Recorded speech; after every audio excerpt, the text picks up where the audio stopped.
Now that we have completed the section number 2, let's explore Blender user interface. Welcome to section number 3. In this section, we'll explore Blender's user interface. We'll also learn how to customize the interface by splitting, joining, and arranging editors to suit our workflow. By the end of this section, you'll feel much more comfortable navigating Blender's user interface. So let's get started.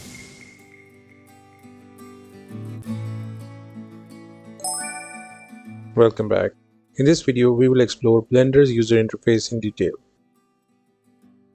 Let's open Blender. As Blender launches, you'll notice that the splash screen looks slightly different from the very first time we opened it. That's because we have already completed the initial setup. So Blender is now showing the regular splash screen. From here, you can create a new file or open an existing one. On the left side of the splash screen, you will notice different options to create new files. For example, general 2D animation, sculpting, storyboarding, VFX, and video editing.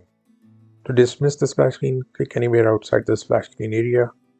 By default, Blender has already created a new file using general template, which is set up for standard 3D work like modeling, lighting, and rendering. Now we are inside Blender. At first glance, the interface might look complex, but it's actually very well organized. Blender's interface is mainly divided into three important parts.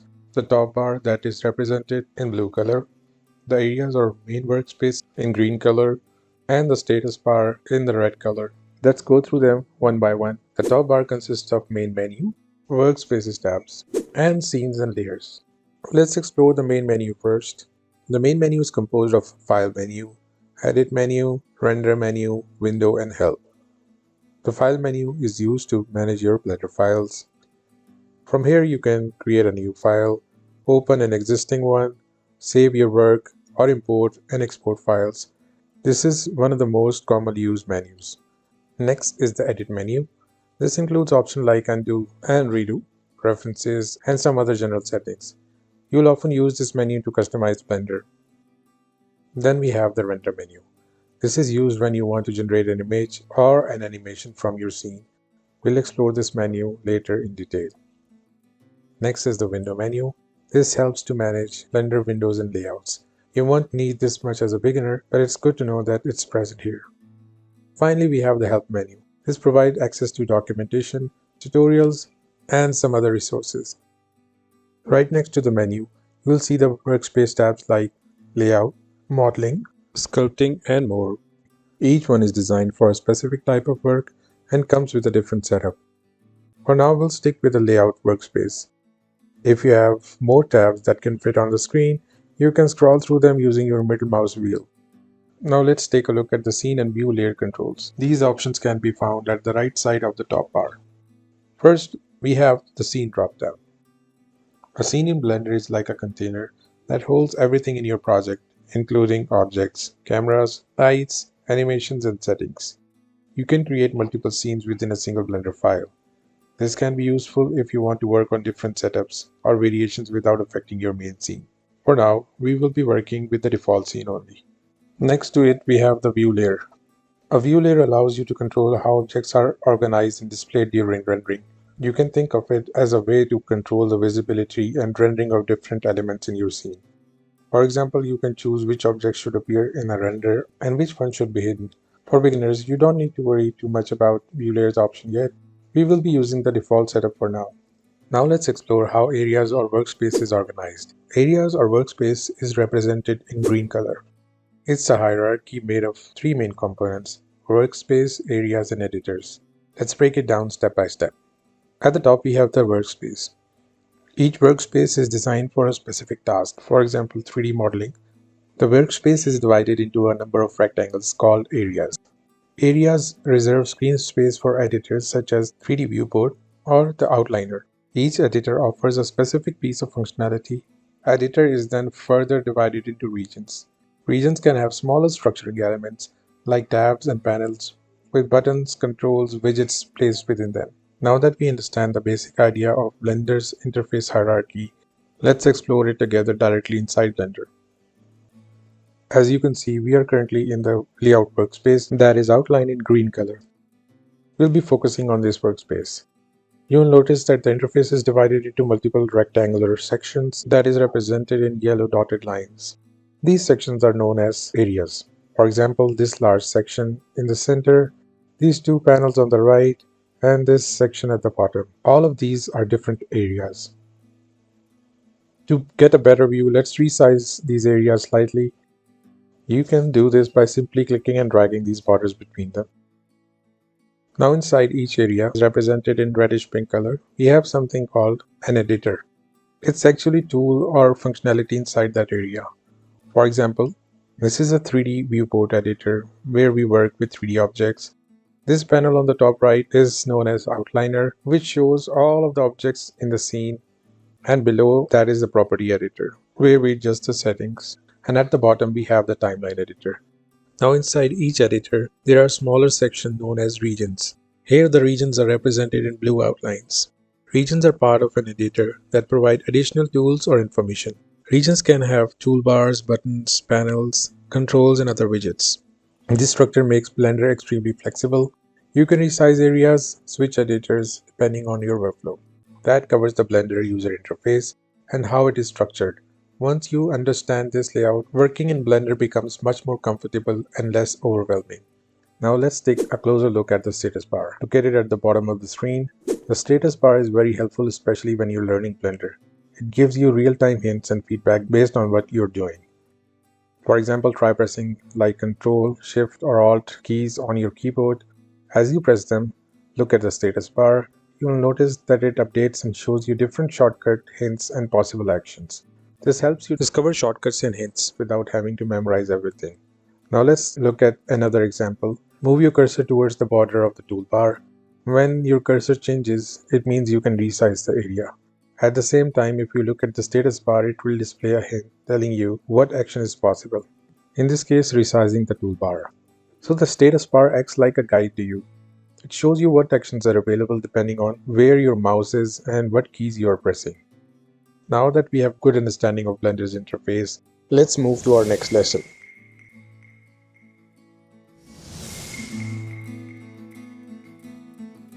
Great, now that we have basic understanding of Blender's interface. In the next lesson, we'll learn about customizing the workspace by splitting and arranging editors to create layouts that best suit our workflow. So let's proceed ahead. Welcome back. Now that we are comfortable with the user interface of Blender, let's take things one step further. In this section, we'll learn how to customize the layout of Blender to suit our workflow. Currently, we are in the layout workspace. Let's not worry about the other layouts available. We'll be focusing on layout workspace for now and customize it accordingly as per our need.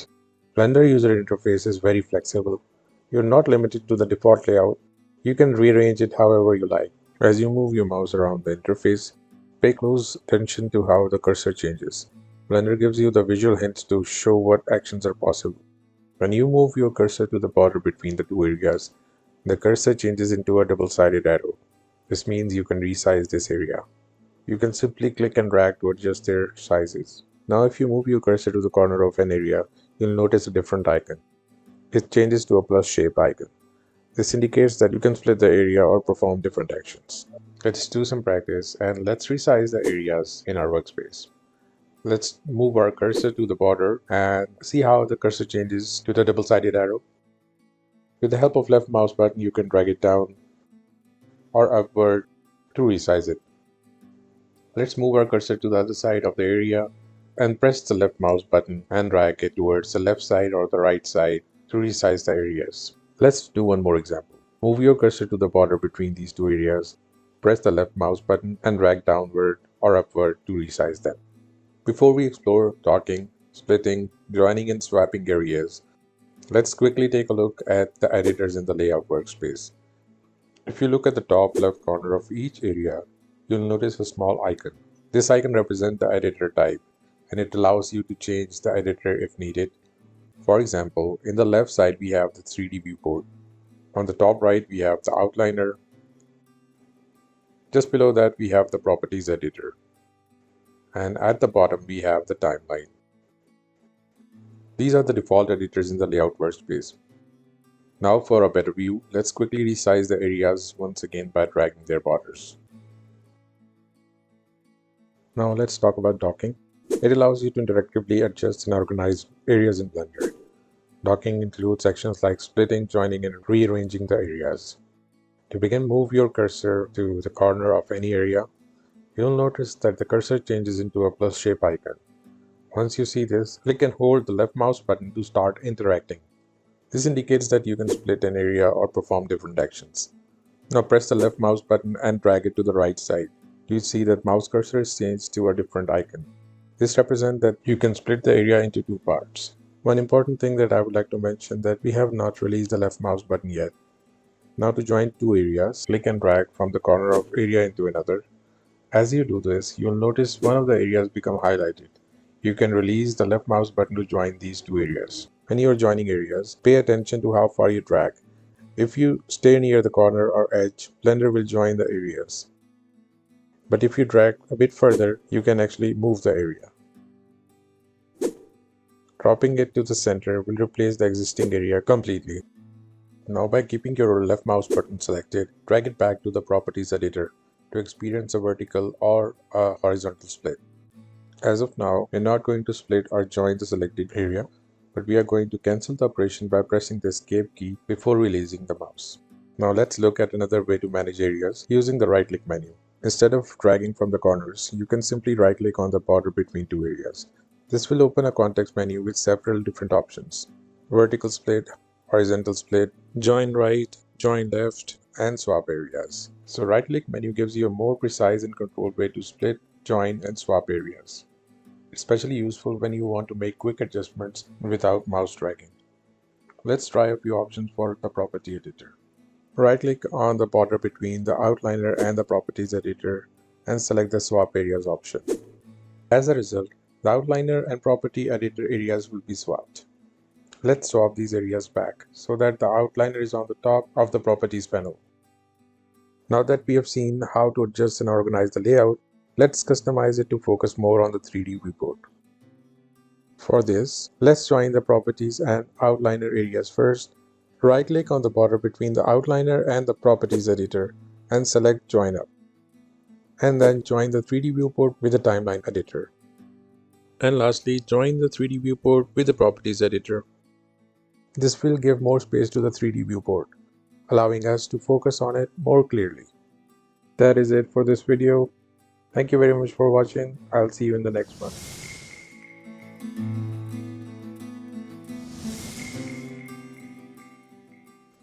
Excellent. We have learned how to customize Blender's workspace by splitting, joining, and rearranging editors. These skills will make it much easier to organize your workspace as your projects become more complex. Now we are ready to move to our next section to explore the most important area in Blender, that is the 3D viewport. I'll see you in the next section. Thank you very much for watching.